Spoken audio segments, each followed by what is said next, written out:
एक गांव में दो बूढ़े और दोनों में शर्त लागी, एक कह मैं शाना दूसरा कह मैं शाना। फैसला नहीं हो कौन सा शाना, दोनों गुत्थम गुत्थ हो गए, फैसला नहीं होया।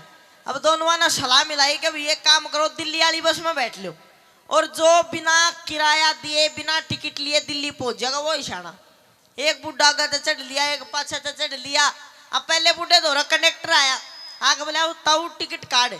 अब बुढ़े आदमी दिमाग लगाया कि वो कंडक्टर आदमी गांव में कितना रहता होगा, बाहर रहता होगा, दिमाग लगाया नु भाई पिछाना नहीं, मैं तेरे गांव का राम फल। बोला तू बावली पूछना बना और टिकट काटे।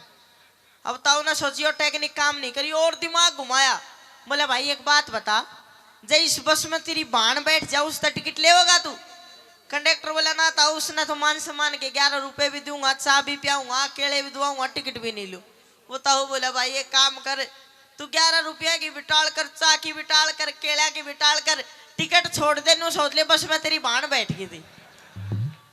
अब कंडक्टर ने सोची इतना बुढ़ा था तेरी बाण बन गया, के टिकट लेगा, शर्मा गया, आगे चले आगे दूसरा जो कोई बैठे उस पर का जागा। बोला ताऊ टिकट काट। बोला टिकट मैं भी नहीं दूं। तू क्यों नहीं दे?